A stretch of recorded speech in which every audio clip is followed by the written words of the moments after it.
eu queria começar com essa frase do Donald Trump, que diz que o seu novo Conselho da Paz se trata do maior e mais prestigioso conselho já formado no mundo. É assim que ele enxerga um conselho que ele chamou mais de 60 nações para compor esse grupo. Dentre essas nações, você vai ter as nações mais próximas do Trump e vai ter também o Putin, que ele pode não ser próximo dos Estados Unidos, mas tem uma proximidade ali com o Trump e já tiveram vários momentos em que isso aconteceu. Porém, um grande diplomata do Reino Unido deixou a seguinte aspas: é uma Nações Unidas de Trump, que ignora completamente os fundamentos da Carta da ONU. Ou seja, esse conselho que deveria, esse Conselho da Paz, que deveria ser para a reconstrução de Gaza, já começa causando polêmica. Primeiro, porque o Trump, por ter problemas com a forma como a ONU está gerindo as coisas, falou: gente, a gente vai resolver isso. A gente aqui, o meu Conselho da Paz, que eu acabei de criar, e estou chamando vocês. E esse Conselho da Paz vai ajudar aqui a reforçar os próximos, esse e outros conflitos globais. Só que veja bem, gente, olha que situação. A ONU atua há décadas, desde aí do pós-Segunda Guerra, porque os países se juntaram para dizer: olha, para a gente evitar problemas do futuro que venham a ter outra guerra, a gente atua junto. Então, quando a ONU chancelar, é porque seus países chancelaram e vamos fazer. O Trump falou assim: não, esquece a ONU, o meu conselho é que vai atuar. Pô, mas em outra região, é o meu conselho, mas vai ter outros países aqui. Se eles estiverem aqui comigo, quer dizer que está todo mundo concordando. Obviamente, os dirigentes da ONU não concordam com isso, dizem que é absurdo, vão tentar barrar, mas o Putin não só concordou, como disse que confirmou que vai fazer parte desse novo conselho, e ainda também deu uma declaração por meio dos seus representantes de que apoia completamente aí a invasão de Trump na Groenlândia, o que reforça esses laços aí, que é de momento, né? Hora tá bem, hora não tá bem. Dito tudo isso, eu começo aqui com você, Carcara. Queria começar te ouvindo aí, como é que você faz uma leitura aí desse cenário. Teremos aí uma nova ONU? Eu acho que, para o que o Trump já fez até agora, para ele faz todo sentido, mas para o mundo? Rapaz, eu vou falar uma coisa. Queria eu ser presidente, nem que fosse de uma ilha e eu tivesse o nome de país, que eu ia apoiar o Trump para fechar a porra dessa ONU. Pense num órgão inútil, vagabundo, picareta, onde tem a maior quantidade de funcionário do mundo. A ONU é uma ONG, cara. Aquela merda é uma ONG.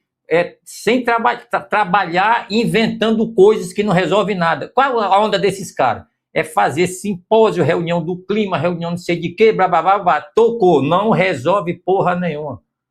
Foi feito para fazer um grande serviço, foi tomado pela ideologia dos globalistas, esse bando de Zé Ruela aí, que fica implantando a Agenda 2030, tornou-se um sindicato e um órgão máximo de apoio a tudo que não presta. É tanto que quando o governador do Rio sentou a porrada na vagabundagem, o presidente da ONU ligou: não pode fazer isso com os nossos meninos, eles são vítimas da sociedade. Esta porra aí. Rapaz, se eu pudesse, eu pegava um pedaço de terra no meio do mar, me autodenominava presidente, só para me falar assim: ONU, vá para casa do... Faria isso, cara. Esses caras são muito ruins. Bom, quanto ao Donald Trump mandar a ONU para aquele lugar, vou dar meus parabéns. Quanto ao Donald Trump querer tomar a Groenlândia, cara, eu acho ilegal e imoral. Mas como ele faz parte da OTAN, do conglomerado europeu de comércio, de tecnologia, de tudo que é putaria no meio do mundo, mesmo eles que se entendam. E o Putin não vai se meter nesta porra, cara. Ah, vai ser guerra mundial? Não, cara. Vai ser guerra doméstica. E se o Putin entrar para apoiar o Donald Trump, que eu acho provável, eu acho muito provável, aí não vai ser guerra mundial, vai ser pisa mundial nos europeus, né? Vai ser uma surra mundial. O americano trocou tiro com o europeu. Não é guerra mundial. Só é guerra mundial se entrar a China e a Rússia. E se ele começar a lutar com a União Europeia, o Trump, vai ficar a China e a Rússia olhando assim, pô, tô gostando. Ainda vai falar assim, ô Trump, tu quer munição? Tu quer soldado? Porra, vai ser mais ou menos por aí. Porque a União Europeia, junto com a ONU, tocou zaralho no mundo, né, cara? Fizeram merda pra caralho, destruíram a África, humilharam, roubaram esse povo. Vivem do saque. O que é a União Europeia, cara? É uma poupança desde as épocas imperiais, medievais, saquearam tudo, tomaram tudo e vive dessa poupança e está acabando, pô. O Putin foi lá, tomou uma parte da Europa, né, da África. O Trump agora vai querer a América para os americanos e a Europa vai ver de que, não, vou lá na Groenlândia fazer frente. Vai lá, pô. Vai lá. A União Europeia não tem moral para tomar a Groenlândia porque não é dela. Agora se a Finlândia, porra, vou mandar soldado. Show, porra, é da Finlândia. Aí o Macron, vou lacrar, com a primeira lacrou, né? Vou mandar soldado. Aí eu já fico a favor do Trump. O que o Macron tem a ver com essa porra? Nada. Nada. Não, vou lá se meter. Mesma coisa ele fez lá na Ucrânia, pô. Mandando assessor, mandando tropa, mandando míssil, a porra toda. Ele quer atirar para tudo que é lado para ver se dá bem. Meu irmão, nessa briga doméstica aí, deixa esses caras sair na porrada. Que nem o Rubão falou aí, o mundo tem que estar agitado, senão a galera fica dormindo, pô. É isso aí. Rubão, vamos lá. Queria te ouvir também suas primeiras impressões sobre esse cenário. Rapaz, o cenário internacional está caótico. Hoje nós temos a morte do direito internacional, né? O direito internacional acabou. A ONU já não tem representatividade há muito tempo. E o próprio fato da ONU estar sediada em um país já está errado. A ONU deveria estar numa ilha qualquer, ali na costa da África, num lugar neutro mesmo, totalmente neutro. Então, o que acontece? O período... A ONU teve bastante relevância na Guerra Fria, porque efetivamente você tinha dois lados antagônicos e que mais ou menos aquela cerca dividindo dois cachorros, né? Todo mundo latia forte, ninguém queria passar por covarde, mas também ninguém queria que a cerca fosse tirada, porque eu vou dar dentada, mas também vou tomar dentada. Então, era bom demais. Eu, diga-se passagem, se tem alguém com saudade da Guerra Fria, sou eu. Eu achava o mundo muito mais equilibrado e melhor. Então, e a ONU tinha mais relevância. O problema é que, com a queda do Muro de Berlim, com o fim da União Soviética, a ONU começou a se preocupar com essas agendas que nós vemos hoje aí, perdeu relevância, perdeu importância. Efetivamente, os Estados Unidos contribuiu muito para isso, contribuinte máximo dessa história aí, mas, como ficou durante praticamente 20 e poucos anos como potência hegemônica no mundo, deu nisso aí. Não foi bom nem para os Estados Unidos. O americano passou a viver pior, as condições sociais dos países piorou, porque você não tem mais que oferecer nada para você, porque o outro lado também não existe. Porque antes era mais ou menos uma coisa de briga de cliente, né? O cara de um lado dava um pouco para o seu povo, porque para mostrar que do lado dele era melhor. Se você perdeu nisso, você tem nisso. E o outro lado fazia o inferno, dizendo que o outro lado era o Satanás. Foi onde nasceu as sociais-democracias na Europa, que com o tempo foram ensinando o povo a não trabalhar, a não produzir. E hoje a Europa é o continente mais pária do planeta. Vive de nome de passado, vive dos restos de exploração dos outros, e o eurocentrismo é uma coisa que não existe mais. Eles tentam manter de qualquer jeito, e a situação aí da Groenlândia dá um nó.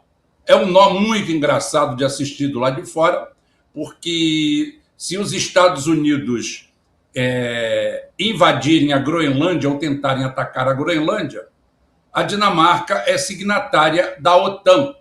Então, ela vai arguir o artigo 5º da OTAN, que é a solidariedade é exatamente o momento de autodefesa de um membro atacado. Só que esse membro atacado está sendo atacado por um membro da OTAN. Se alguém arrumar um psiquiatra para assinar esse baile que está acontecendo aí no mundo, chama ele aí, manda ele assinar embaixo. Porque realmente o mundo está numa convulsão. A convulsão hoje vamos dizer assim, do direito internacional está maior até do que a convulsão física. Porque tirando hoje a guerra da Ucrânia, o resto do planeta tenso, mas em paz. Tenso, mas em paz. Agora, o que está acontecendo no direito internacional, o que está acontecendo no mundo, é um samba do crioulo doido. E eu estou gostando. Eu estou gostando porque, para mim, mexe na cabeça da gente. O que vai dar disso aí, o que vai dar, a gente vai vendo as várias variáveis disso tudo. Agora, que é uma loucura, não tenha dúvida. E certo, líquido e certo é que a ONU já era, e a OTAN está na fila. Ou seja, o cemitério está cheio de organização de parasitas. Eu imagino de que vai viver Bruxelas, que Bruxelas consegue ser pior do que Brasília. Consegue ter mais garota de programa e garoto de programa que em Brasília. Pode parecer que é difícil, mas tem. É isso aí. Muito bom, Rubão. Júlio Roque, queria te ouvir aí também. Gostei da fala aí de Brasília, né? Gostei não, né? Porque isso não é bom que seja assim no Brasil, nem em Bruxelas. Mas, de fato, se tem uma coisa que chama mais atenção do que o ambiente político que a gente tem aqui no Brasil, é o ambiente político da ONU, né? Mas, Júlio, eu queria te ouvir.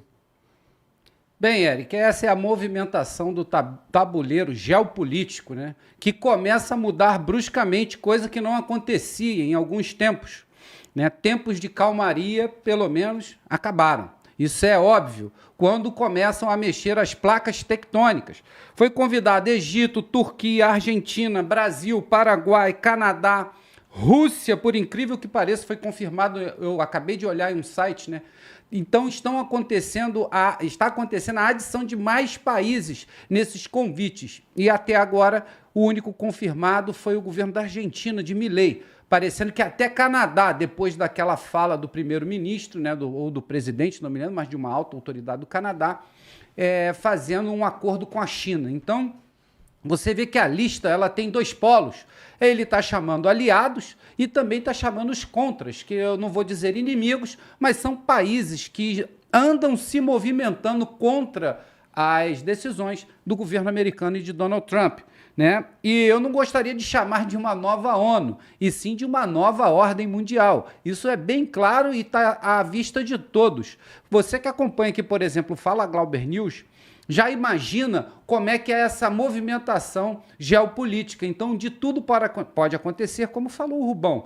Né? O Rubão está completamente com razão quando ele fala que são várias vias. É aquele jogo onde você tem várias opções que você pode separar como um acontecimento futuro e uma delas se tornar realidade. Então, quando você fala de geopolítica, é isso aí. Vamos falar um pouco de nova ONU, né? E falando sobre ONU, que o Rubão falou que gostava um pouco da ONU há um tempo atrás, mas parece que a instituição não é assim, não tem a sua origem e sua construção como todos imaginam. Né? Eu fui alertado aqui pela equipe técnica do Fala Glauber News para não falar a palavra completa e ser substituída por nazi, porque eu vou falar ela mais de uma vez consecutivamente. Então, isso pode atrapalhar a transmissão do nosso canal. Vamos lá. Primeiro secretário da ONU. O primeiro secretário da ONU é um oficial nazista, Kurt Aldenheim. Então, se você pesquisar, a origem da ONU começou com um nazista. Primeiro chefe da OTAN, Adolf Heusinger, oficial nazista de alta patente. Então, o primeiro chefe da OTAN, na sua origem, é um nazi. E depois o primeiro chefe da Comissão Europeia, né, na história, Walter Hallstein, e também é um off, né, nazi. Então, eu acho que devemos discutir não só o que está acontecendo, porque quando você entende o passado, você vive melhor o presente e entrega uma nação ou uma sociedade melhor no futuro. Então, conhecendo as entidades desde sua origem, vai ajudar a todos nós, inclusive você aí do Fala Glauber News, ter uma noção mais profunda do que é essa ONU, que também trouxe os seus braços como OTAN, OMS e todas as organizações governamentais, ou melhor, não governamentais, mas com cunho geopolítico, de aglomerado, que fazia, né, um contraponto com o Pacto de Varsóvia, que já não existe mais, né? Existia a ONU e a OTAN de um lado e o Pacto de Varsóvia do outro, num passado não muito distante, né? Liderado pela União Soviética. Isso já não existe mais e o conglomerado que se tem agora em oposto ou em oposição é um aglomerado de cunho econômico, conhecido como BRICS. E o B de BRICS é Brasil, Eric. Júlia, aproveita, já que você citou o pessoal nazi, explica aí pra galera, até porque isso aqui fica para registro agora, no nosso canal de cortes, que você pode acessar pelo Fala Glauber News e que o Mano Walter vai colocar aqui no chat. Então, rapaziada, o canal do Fala Glauber News guarda os cortes desse canal que você tá vendo aqui. A gente começou aí tem 2 semanas, o canal tá batendo aí 2.000 seguidores, mas com a sua ajuda a gente pode crescer ainda mais. Então se inscreve lá e acompanha aí, lá você vai ter todo esse conteúdo. Esse canal que você tá vendo aqui é o Fala Glauber Podcast. Se inscreve nele também se você não tá inscrito. Mas no Fala Glauber News você vai ver tudo que a gente fala aqui separado em blocos. Às vezes você chega depois, chega 1, 2 horas depois, não viu o que aconteceu, nosso canal de corte tem tudo. Mas, Júlio, aproveito aí para deixar esse recorte aí, explica um pouco para a rapaziada por que tanta gente, principalmente na Ásia, fala, por exemplo, que o Zelensky e o pessoal envolvido ali na guerra da Ucrânia tem uma base nazi. Eu vou dizer nazista uma única vez aqui, porque o problema é que se eu disser várias vezes, mas tem uma base nazi. Então a gente tem aqui muita, assim, eu sei que inclusive muita gente no chat também não gosta de ouvir isso, mas eu só queria que as pessoas entendessem o lado de lá. Por que tanta gente diz que os interesses do Zelensky, das pessoas que o apoiaram, tem essa relação aí com o povo nazi? Da onde vem isso, Júlio? Bem, Eric, quando você tem 2 países, né, se degladiando e praticamente declarado guerra um ao outro, nós estamos falando de Ucrânia e Rússia, é porque o governo, né, da Ucrânia era de um fantoche russo, essa é a verdadeira verdade, um braço da Rússia que fazia parte, ou melhor, era o comandante em chefe daquele país. E aí, com isso, nós vemos uma coisa bem nítida. Tem alguns documentários que podem ser apresentados até mesmo na Netflix sobre isso, sobre a grande revolução que houve na Ucrânia, não só política, houve também violência. Mas o que ninguém conta em nenhum desses documentários é o que eu vou lhe falar agora. É que os Estados Unidos, com muita maestria no que faz, ele conseguiu fomentar, né, a derrubada desse governo, apoiando alguns opositores, dando dinheiro, enfim, você já sabe como esses apoios acontecem. E aí houve uma grande revolução no país, e aí entrou esse presidente, que também é um fantoche, porém do lado europeu. E aí, quando você vê que eles têm que cultivar um ódio profundo, né, na população russa. Essa que é o principal recado psicológico do inimigo. Então, como é um país menor, de menor valia em termos militares, ele usa esse cunho psicológico para fomentar jovens que futuramente foram parar no tal batalhão Azov, que muitos especialistas dizem não ser nazista e outros especialistas dizem exatamente que é um batalhão nazista. Uma coisa é bem clara, os jovens da Ucrânia daquela época e um pouquinho depois, com certeza foram lobotomizados, se é que você me entende, por opsicos muito bem feitas, não só apoiado pelos Estados Unidos, mas também por governos europeus que não aparecem, né, no palco. Então agora temos o governo da Ucrânia em guerra com o da Rússia, com nitidamente trocar um fantoche pelo outro. Então, para você ter uma ideia, Eric, sobre essa história que tem fundamento, né? Não é uma história só de devaneio. Você vê alguns ucranianos portando, né, alguns símbolos nos uniformes nazistas, cumprimentos e tudo mais. Mas volto a dizer que é uma operação psicológica bastante profunda que vem lá de trás, que é justamente fomentar, né, o ódio contra o inimigo. E contra a Rússia, você sabe que o maior inimigo sempre foram os nazistas. Muito bom, Júlio. Rubão, ao serem questionados, né, os porta-vozes ali do Trump, pessoas mais próximas, o próprio ali, J.D. Vance, sobre essa questão, pô, mas e depois? E depois de Gaza? O que pode acontecer?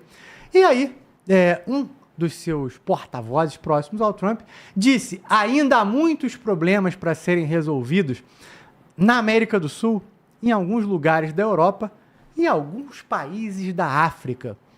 O que chama atenção aqui, Romão, é que ele não citou a questão de China e Taiwan, e, aliás, ele não citou a Ásia em nenhum momento, sequer citou outros conflitos do Oriente Médio. Apesar de que eu acho que isso aí poderia ser usado eventualmente contra o Irã.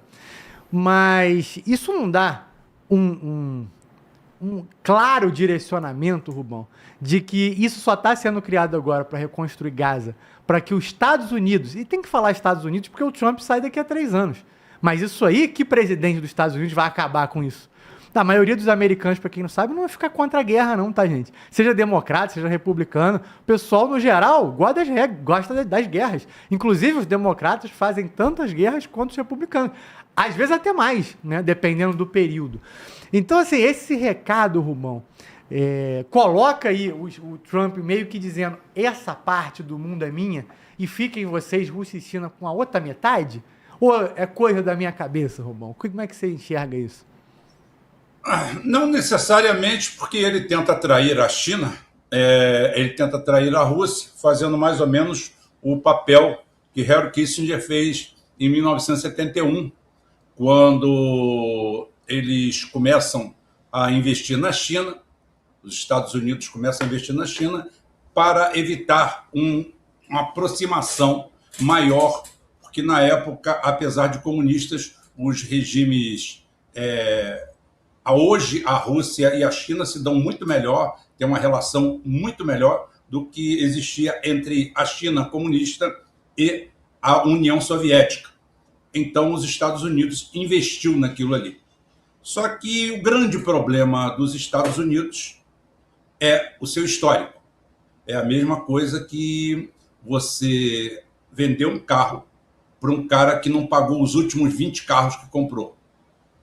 É o grande problema para ser aceito por algumas nações, porque os Estados Unidos é o zero e vezeiro de não acatar nenhum acordo. Assinam um acordo enquanto for favorável, bem, quando não é mais favorável, eles não aceitam aquele acordo, passam por cima dele. A grande maioria dos acordos que eles hoje não cumprem na ONU foram eles mesmos que criaram. Então, existe essa situação. É claro que nós temos hoje um segmento Oriente-Ocidente muito forte, com o grande problema que nós temos no Ocidente hoje é um problema de gente, de povo, de educação, de cultura, de diretriz. É o grande calcanhar de Aquiles da sociedade ocidental. A gente vê isso aqui nas nossas ruas, porque nós carregamos um modelo eurocentrista, apesar de estarmos aqui no Sul. É claro que nosso modelo de criação, de educação cultural vem todo da Europa, como dos Estados Unidos também. O deles um pouco mais acima, o nosso um pouco mais abaixo. Eles, anglo-saxões, agora com uma influência extremamente sionista. E aqui embaixo nós temos uma influência quase toda latina, então mais de origem europeia. Então, efetivamente, o grande problema que nós temos hoje é quanto a gente. A gente não pode fechar os olhos. O que aconteceu com o Ocidente? Com essa Agenda 30, com tudo isso aí. Da África para lá, o pessoal está se cagando para isso. Está pouco se lixando. Estão tocando barco. A Alemanha acreditou tanto na mentira que pegou todas as suas usinas nucleares e jogou fora. Parou de produzir energia que ele precisava, que era o que mantinha o país aceso, mantinha o país independente. Você olhava e falava assim, não, é blefe deles, eles não vão fazer isso. Mas fizeram. Pegaram tudo isso aí e jogaram fora, acreditando nessas mentiras que estão aí, de aquecimento. Agora está provado que o mundo está resfriando. O que eu já falava, e muitas pessoas como eu, leigos, mais estudiosos. Leigo quer dizer que a gente não é formado naquilo ali, não somos profissionais daquela área. Mas isso não quer dizer que sejamos completos ignorantes. A gente se informa, vai lendo, vai escutando, vai vendo os interesses que estão por trás, o especialista que aparece com a carteirinha, mas a quem ele representa. Aí você vai vendo um cara independente, outro independente. Se eu sou independente, eu também tenho que começar a ver pessoas independentes, como eu. Claro que sem teoria da conspiração, sem loucura, espalhar os loucos. Mas a gente vai vendo, vai pegando, vai falando, o que os caras descobriram isso hoje. Eu poderia estar rico, acho que a maioria aqui poderia estar rico, prestando consultoria para o governo da Alemanha e falar assim, não larga isso, que vocês vão se ferrar. E se ferraram. Então, o que acontece? Os Estados Unidos têm sérios problemas internos, hoje, graças a isso, graças à avalanche de droga, graças ao povo. Hoje, por exemplo, o maior patrimônio que o Oriente tem, e até a África está tendo, é exatamente o povo, a participação do povo em algumas coisas, em alguns setores. E qual é o grande calcanhar de Aquiles desse eurocentrismo, dessa agenda COP, dessa história toda, disso tudo, desse identitarismo, doutrina woke, toda essa pasmaceira que jogaram aqui no Ocidente? É a base. Nós estamos sem base. O grande problema nosso hoje, o grande problema dos países está interno. Por exemplo, o Trump está fazendo muito sucesso no barulho dele internacional aí, só que os Estados Unidos estão numa convulsão de cima e embaixo. Ele botou uma polícia lá, que está equivocada também, tem elementos nazistas no meio, porque o nazista adora qualquer coisa em relação a totalitarismo, né? E eles estão ali achando aquilo ali como uma válvula de escape. Então, o grande problema hoje é isso. Agora, é claro que ele sabe o limite dele no Oriente. Isso aí, pelo menos, ele sabe. Então, ótimo. E para isso ele tem que fazer o quê? Apagar a Europa. Apagar a Europa. E ele, por enquanto, está fazendo isso aí nesse semi-enfrentamento, um semi-enfrentamento com a OTAN em relação à Groenlândia. Eu acho, honestamente, que Trump não quer Groenlândia porra nenhuma. Nada. Não quer a Groenlândia para nada, porque quer que eu diga uma coisa? Os Estados Unidos não precisa da Groenlândia para nada. A Groenlândia não é uma área de interesse da Rússia, por exemplo. A Rússia sabe que, do outro lado, seja Estados Unidos ou OTAN, a Groenlândia está com uma bandeira que não é na dela. Tanto faz, seja Estados Unidos ou quem for. Para a Rússia, o litoral todo da Groenlândia pode estar amanhã com 30 bases americanas. É uma coisa que ela espera. Não é uma área dela. É uma área que já é da OTAN. Então a briga está dentro ali. É como eu falei, está muito interessante. Tudo que a gente fala aqui, pode a gente acertar tudo amanhã, como tudo ir por água abaixo, porque realmente a gente está num pântano. Muito bom, bom. Júlio Roque pediu a palavra aqui. Júlio Roque, você. Bem, Eric, como conversamos sobre a guerra, ela se tornou um lucro muito grande. E ela se tornou um lucro do início ao fim. E eu vou explicar por quê. Né?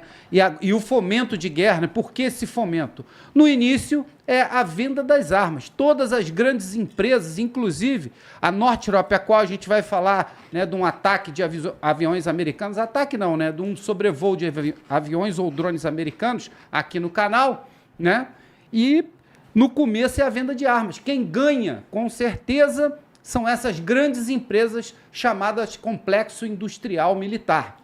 E o meio, né, quem ganha são os acordos. São as grandes autoridades fechando esses acordos para lá e para cá. Então esse é o meio da guerra. E agora, né, como não podia de ser, o fim, a reconstrução da onde foi destruído. Isso são negócios bilionários. E a faixa de Gaza, como não podia de ser, está na briga das grandes empresas. Então, do início, do meio e do fim, né, é muito dinheiro, é muito recurso indo de mão em mão, Eric.